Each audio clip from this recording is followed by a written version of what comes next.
다 밝았습니다. 네, 좀 처음이라는 생각이 들긴 하는데 제가 말씀 준비하면서 이 처음이라는 단어를 생각해 보니까 참으로 대단하다는 생각이 들었습니다. 왜냐하면 모든 것을 새롭게 만들 수 있기 때문입니다. 사실 어제의 해와 오늘 그리고 내일의 해가 다르지 않을 겁니다. 그런데 그럼에도 불구하고 사람들은 단지 하루가 지났을 뿐인데 모든 것에 새로운 의미를 부여해서 모든 것을 리셋시켜 버린다는 겁니다. 다시 말해 아무것도 없는 것처럼 처음으로 다시 돌려버린다는 겁니다. 그럼 여러분, 우리들은 어떻습니까? 모든 세상 사람들처럼 그렇게 연초만 되면 모든 것에 리셋을 시키고 또다시 새롭게 하려고 하지 않습니다. 물론 새롭게 한다는 그것이 나쁘다고 말씀드리는 것은 아닙니다. 하지만 늘 새로워지는 것에서는 문제가 있다는 겁니다. 왜냐하면 그렇게 될 때 우리는 결단이라는 것을 할 필요가 없기 때문입니다. 왜냐하면 어찌되었든 처음부터 또다시 시작하면 되기 때문입니다. 여러분, 우리는 성화에 가는 과정이라고 이런 이야기를 많이 합니다.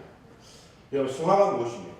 성화는 쉽게 말하면 신앙 안에서 점차적으로 신앙이 성숙해져 가는 과정이 바로 성화라는 겁니다. 그런데 매년 이 리셋을 하다 보니까 우리는 그 성화라는 단계에 진도차 하지 못하고 있지 않는가 생각되어진다는 것입니다. 물론 우리는 여전히 제약 가운데 살아가는 사람들은 맞습니다. 하지만 그럼에도 불구하고 우리는 계속적으로 영화되어 가야 한다는 것입니다.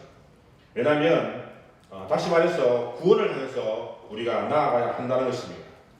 그러기 위해서 우리는 지금보다는 내일보다는 미래가 더 성숙한 신앙인으로 성숙해 나가야 한다는 겁니다. 그런데 우리는 계속해서 매년 연초만 되면 처음으로만 외치고 있으니 그렇게 해서는 안 된다는 겁니다. 그래서 오늘 한 해는 또다시 모든 것에서 처음으로 되돌리지 마시고 점점 그리스도의 장성한 분량까지 자라가는 여러분의 삶이 되어지기를 간절히 소망합니다. 그런 의미에서 오늘부터 시작되어질 빌립보서 말씀을 통해 점점 더 풍성한 삶을 살아가는 여러분의 삶이 되어지길 원합니다. 여러분, 빌립보서는 골로새서와 더불어서 바울 서신 가운데서 그 내용에 있어서 어떤 특정한 주제를 다루기보다는 일상생활 현장에서 만나게 되는 가장 보편적인 주제를 다루고 있는 그러한 말씀입니다. 다시 말해서 로마서와 갈라디아서 그리고 에베소서 등이 이신득이 그리고 교회 일치와 연합과 같은 특정한 신학적 주제를 다루었고, 고린도 전후서가 어떤 특정한 문제들을 사도적인 답변을 통해서 다루었고, 디모데 전후서와 디도서가 목회자가 목회 현장에서 각취할 할 박사 등을 다루었다면, 이 빌립보서와 골로새서는 그런 특정한 주제가 아니라 성도들이 일상생활에서 만나게 되는 가장 보편적인 주제를 가장 원칙론적으로 다루고 있다는 겁니다. 그래서 어쩌면 지금 우리가 이 땅에서 어떻게 살아가야 할지를 가장 잘 표현하고 있는 말씀이 바로 빌립보서 말씀이 아닌가 생각되어진다는 겁니다. 문제는 이러한 서신들은 1차적으로는 그 서신서의 배경을 이해하는 것이 무엇보다 중요합니다. 그래서 말씀을 드린다면, 여러분, 빌립보시는 알렉산더 대왕의 아버지인 마게도냐 왕이었던 빌립 2세의 이름을 따서 지은 도시로 BC 167년에 로마의 식민지가 된 도시입니다. 그리고 그 후에 BC 42년 이후에 로마의 퇴역 군인들의 거주지로서 지정되면서 빌보가 가장 발전하게 되었습니다. 그리고 유럽과 아시아를 연결하는 교통 요충지로 로마의 군사 전초 기지로서 행정 수도인 데살로니가와 함께 마게도냐의 가장 중심 도시가 되게 된다는 겁니다. 그래서 빌립보 시민들은 로마 시민권을 가지고 있었고 로마가 동등한 특권까지 다 누렸습니다. 한마디로 말하면 빌립보는 로마시의 축소판으로 빌립보 시민들은 이러한 지위를 자랑스럽게 여겼으며, 아마도 본 서신에서 바울이 성도의 시민권은 하늘에 있다라고 말하는 그 배경의 한 요소가 되는 것도 바로 이러한 배경 때문이 아닌가 생각되어진다는 겁니다.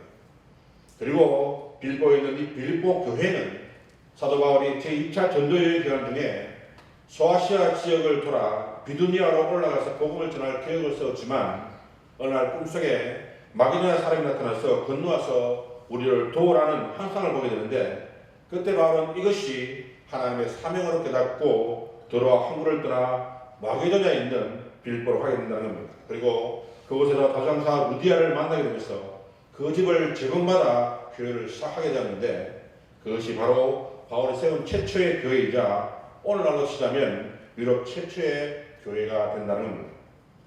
하지만 이후에 있는 두 차례의 추가 방문 기간을 고려해도 바울이 빌보에서 체류한 기간은 바울이 다른 곳에서 사역한 기간에 비해서 그닥 길지 않았다는 사실입니다. 그러나 빌보 교회는 오늘 5절 말씀에 있는 것처럼 처음부터, 다시 말해 바울을 통해서 처음 복음을 접한 날부터 이제까지 복음을 위해 지속적으로 바울과 친밀한 관계를 유지하였고, 여러 차례에 걸쳐서 물질적으로도 선교 사역에 후원하는 등 바울에게 있어서는 가장 큰 기쁨을 안겨준 그러한 교회였다는 것입니다. 근데 문제는 여러분도 아시는 것처럼 빌보서는 옥중서신이라는 겁니다. 다시 말해 바울이 이 서신을 쓰고 있을 당시가 바울이 옥에 갇혀 있었다는 것입니다. 그런데 오늘 말씀을 보면 바울은 이러한 상황 가운데서도 은혜와 평강을 언급하고 있으며 나아가 감사와 기쁨의 말씀을 전하고 있다는 겁니다. 여러분, 이러한 모든 것들을 통틀어서 뭐라고 말씀할 수 있겠습니까? 그것은 아마 행복이라고 말할 수 있을 것입니다. 다만 여러분들은 살아오면서 언제 가장 행복을 느끼십니까? 아니, 지금 이 질문을 던진다면 여러분들은 진심으로 아멘이라고 대답할 수가 있겠습니까? 만약 그렇다면 여러분들은 참으로 행복한 사람일 겁니다. 하지만 대부분 사람들은 이러한 질문에 즉각적으로 답을 하지 못하는 경우가 있다는 겁니다. 물론 그것이 행복하지 않다는 것은 아닙니다. 하지만 생각해 보아야 할 정도로 지금의 삶이 그럴 수 있다는 겁니다. 하지만 여러분, 예수 믿는 우리들의 삶이 고민하고 생각할 정도로 행복하지 않는다면 이 땅에 누가 행복하다라고 말할 수가 있겠습니까? 물질이 풍부한 사람이 행복합니까? 아니면 권력과 명예를 가진 사람이 행복한 사람이겠습니까? 여러분, 그러한 것이 행복이고 그러한 것들이 기쁨이라면 우리가 왜 예수를 믿어야 하는 것이겠습니까? 여러분, 진심으로 기뻐하기를 원합니다.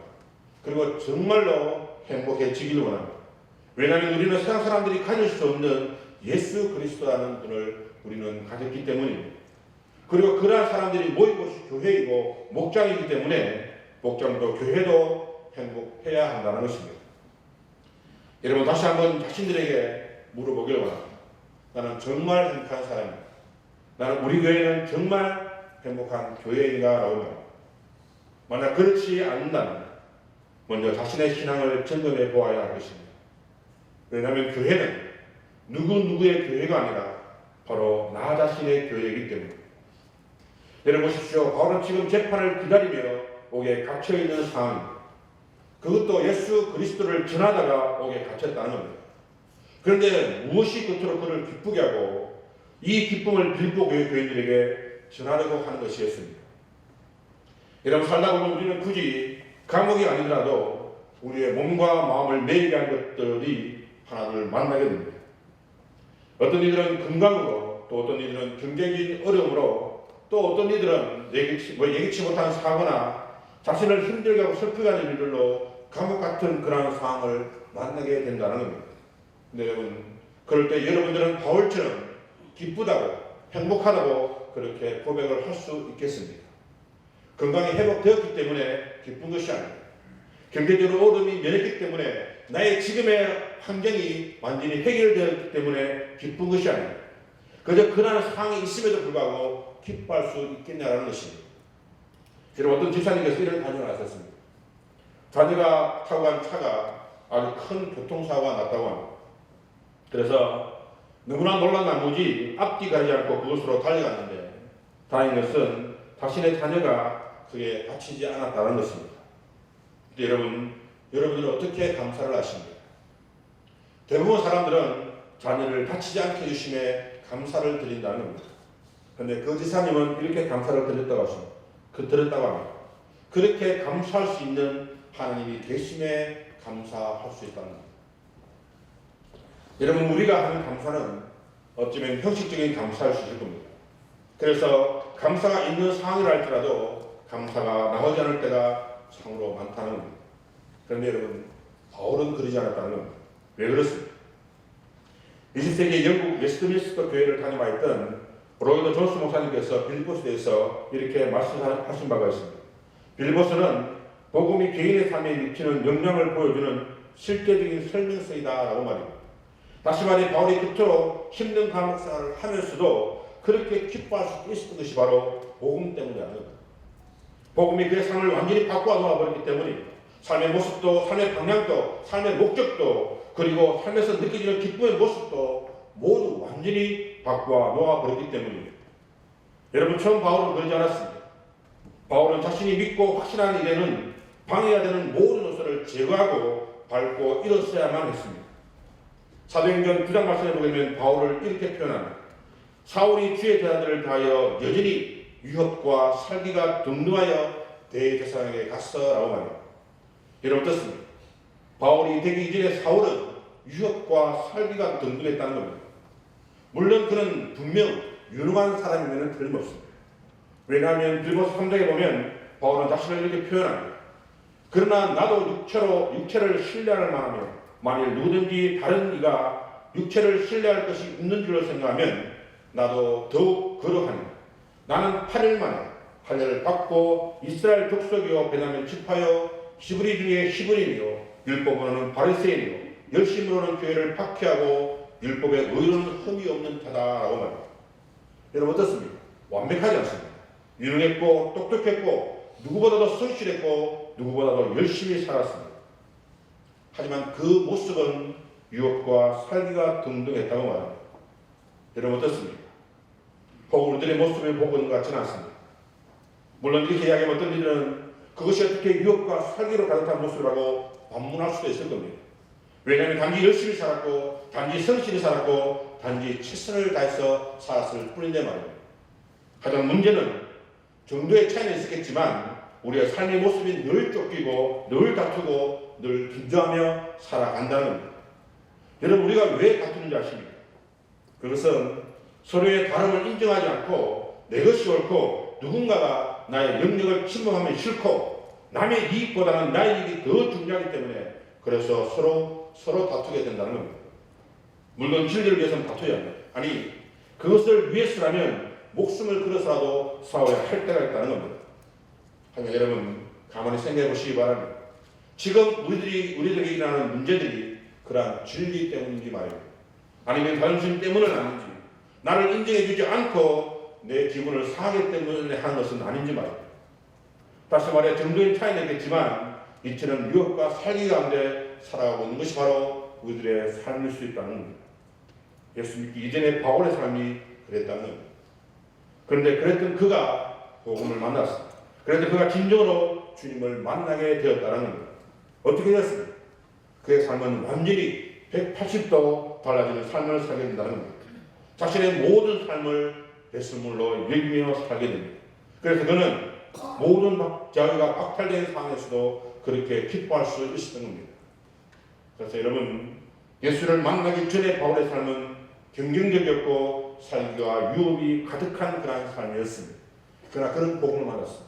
그리고 예수 그리스도를 만남으로 그는 완전한 삶이 바뀌게 되었다는 겁니다. 아니 바뀐 정도가 아니라 삶의 목표, 삶의 가치, 삶의 태도 그 모든 것이 완전히 바뀌어 버렸습니다. 여러분 보십시오. 바울은 먼저 1절 말씀을 보게 되면 자신을 소개할 때 예수의 종이라고 소개합니다. 물론 바울이 자신의 서신서에서 자신을 종으로 소개하는 것은 로마서와 디도서 그리고 오늘 말씀이 뿐입니다. 그러면 여러분 바울이 다른 서신서처럼 자신을 사도라 표현하지 않았고 종으로 표현한 이유가 무엇이겠습니까? 물론 거기에는 두 가지 이유가 있습니다. 하나는 바울이 빌립보 교회에서는 고린도나 갈라디아 교회처럼 사도직에 대한 의식을 받지 않기 때문에 굳이 자신의 사도직을 강조할 필요가 없었기 때문입니다. 두 번째는 빌립보 교인들과 깊은 사랑의 필성적이 있었기 때문에 굳이 사도라는 호칭을 쓸 필요가 없었기 때문입니다. 그런데 여러분 여기서 말하는 종은 우리가 생각하는 일반적인 종이 아니라 종 이상의 개념을 가지고 있습니다. 무슨 말인가 하면 일반적인 종은 오고 가는 자유가 있습니다. 하지만 여기서 말하는 이 둘로스라는 단어, 다시 말해 종이라는 단어는 노예라는 뜻을 가지고 있는 그러한 단어입니다. 그럼 여러분 이처럼 바울이 자신을 예수 그리스도의 노예라고 부르는 이유가 무엇이겠습니까? 그것이 바로 복음을 만났기 때문입니다. 다시 말해서 자신은 죄의 노예로 영원히 죽을 수밖에 없었는데 예수께서는 자신을 대가로 주고 자신을 사셨기 때문에 자신은 그 누구의 것도 아닌 예수 그리스도의 종이라는, 그래서 자신은 예수 그리스도께 절대적으로 복종을 해야 할 책임이 있다라는 겁니다. 여러분, 노예는 자기의 의지가 없습니다. 자기가 주장할 것이 아무것도 없는 것이 바로 노예입니다. 그래서 그는 종이 아니라 노예라고, 다시 말해서 오직 예수 그리스도의 뜻대로만 살겠다는 바울의 또 다른 고백의 표현이라는 겁니다. 여러분, 다시 질문으로 돌아가면 우리 교회가 행복하고 행복해지기를 원한다면, 진정 행복한 교회가 되기를 원한다면 바울의 이러한 고백이 우리들의 고백이어야 한다는 겁니다. 문제는 나는 종이 아니라고, 더군다나 노예는 더더욱 아니라고 소리를 낸다면 행복한 교회는 영원히 존재할 수가 없을 겁니다. 그럼 여러분은 자신이 그리스도의 종이라는 사실을 분명히 기억하기를 원합니다. 그리고 그렇게 할 때 그 속에 감사가 있고 그 속에 기쁨이 있고 그 속에 행복이 있는 것입니다. 또한 점점 더 풍성한 삶을 살기 위해서는 다른 이들을 위해 간구해야 하고, 그렇게 할 때만이 기쁨이 충만하다고 말합니다. 여러분, 3절과 4절 말씀을 보게 되면 바울은 이렇게 고백을 합니다. 내가 너희를 생각할 때마다 나의 하나님께 간구할 때마다 너희의 무리를 위하여 기쁨으로 항상 간구한다. 그리고 그 이유가 바로 5절에서 8절까지의 말씀입니다. 제가 읽어보겠습니다. 너희가 첫날부터 이제까지 복음을 위한 일에 참여하고 있기 때문이다. 너희 안에서 착한 일을 시작하신 이가 그리스도 예수의 날까지 이루신 줄을 우리는 확신하노니, 내가 너희 무리를 위하여 이와 같이 생각하는 것이 마땅하니 이는 너희가 내 마음에 있음이며 나의 메임과 복음을 변명함과 확정하며 너희가 나와 함께 은혜에 참여한 자가 됩니다. 내가 예수 그리스도의 심장으로 너희 무리를 얼마나 사모하는지 하나님이 내 증인이십니다. 여러분, 바울은 빌립보 교회가 처음 복음을 받을 때부터 지금까지 복음을 위한 일에 참여하기 때문에 기쁨으로 항상 간구한다고 말합니다. 여러분, 바울에게서 가장 큰 기쁨은 복음을 전가하는 일이었습니다. 왜냐하면 예수 그리스도에 대한 복음이 더 많은 곳으로 더 많은 사람들에게 알려지는 일에서 가장 큰 기쁨을 경험했기 때문입니다. 그래서 바로 이렇게 고백을 할 수 있었던 겁니다. 그러면 무엇이냐? 그치려나 하나 참으로 하나 무슨 방도로 하든지 전파되는 것은 그리스도니 이로써 나는 기뻐하고 또한 기뻐하노라 라고 말합니다. 여러분, 이 기쁨은 바울 혼자만의 기쁨이 아니었다라는 겁니다. 누가복음 15장 7절 말씀을 보게 되면 내가 너에게 이르노니 이와 같이 제 한 사람이 회개하면 하늘에서는 회개할 것이 없는 의 99으로 말미암아 기뻐하는 것보다 더하리라 라고 말합니다. 여러분, 바울의 이 기쁨은 바울만의 기쁨이 아니라 하나님 아버지의 기쁨이기도 했다라는 사실입니다. 다시 말해 복음을 통해서 바울이 바뀐 것은 하나님의 기쁨이 곧 나의 기쁨이 되는 것이었습니다. 그분이 느끼는 기쁨이 나의 기쁨이었고, 그분이 느끼는 슬픔이 나의 슬픔이었고, 그분이 아파하는 곳에서 나도 아파하고, 그분이 즐거워하는 곳에서 나도 즐거워하고, 그분이 머무시는 곳에서 나도 머물 수 있는 삶, 이것이 바로 바울이 경험한 복음의 삶이었다는 것입니다. 네, 여러분, 우리는 어떻습니까? 바울이 받은 복음을 우리는 받지 못한 것이었습니다.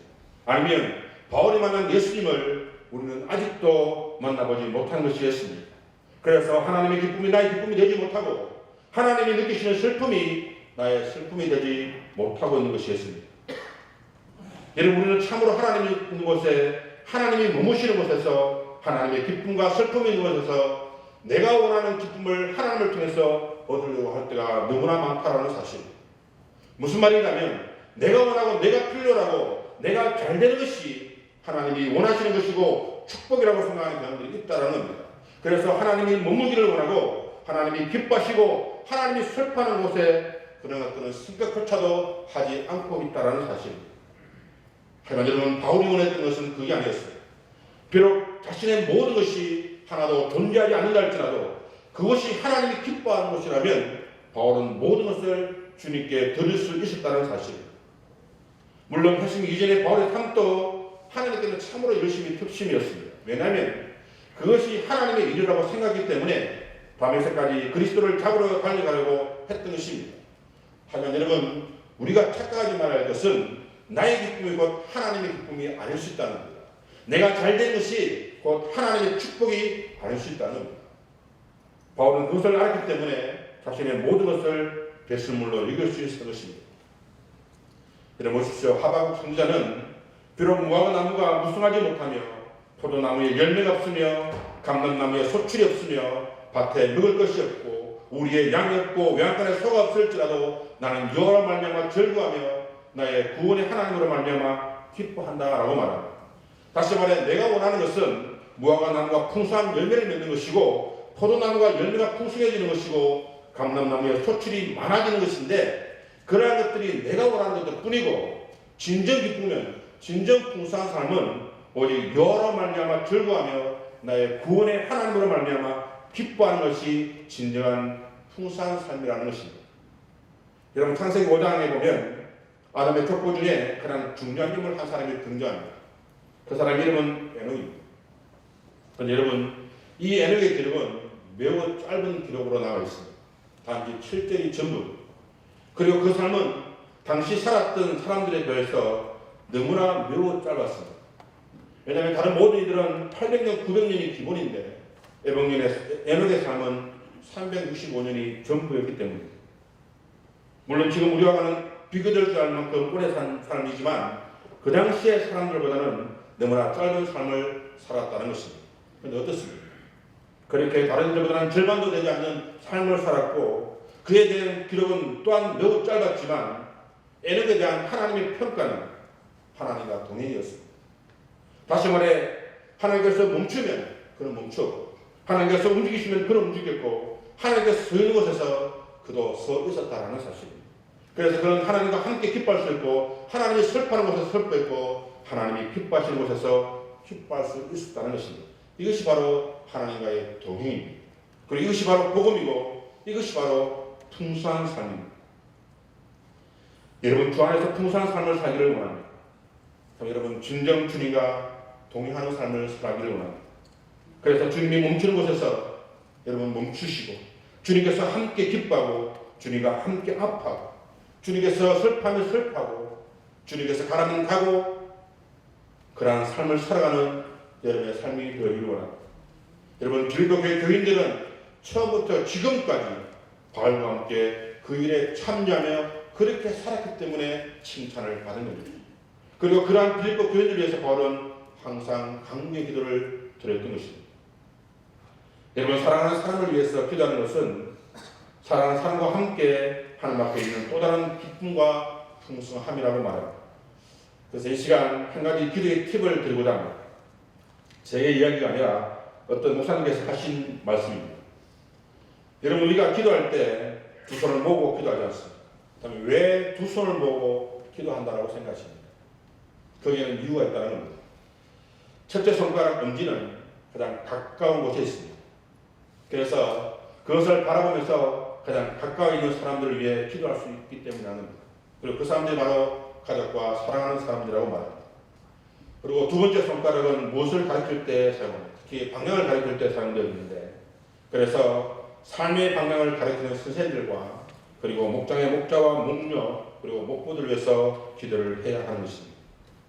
그리고 세 번째 손가락은 중기로 가장 긴 손가락입니다. 여러분 이것은 모든 면에서 전반에서 있는 분들을 가리킵니다.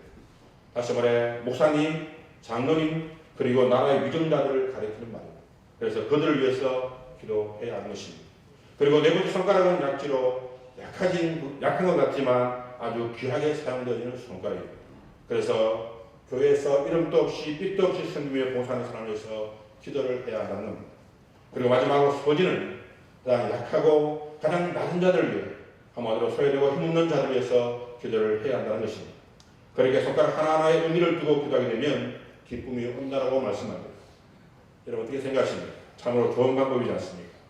그래서 기도할 때 무엇을 구할까 고민하지 마시고 사랑하는 가족을 위해 그리고 목자와 목녀와 목부를 위해 그리고 목사님과 장로님과 나라의 유정자들을 위해 그리고 교회 중직자들을 위해 그리고 이름도 삐도 없이 섬기며 헌신하는 이들을 위해 또한 소외되고 힘없는 주님의 귀한 지체들을 위해서 여러분 기도해야 하는 것입니다.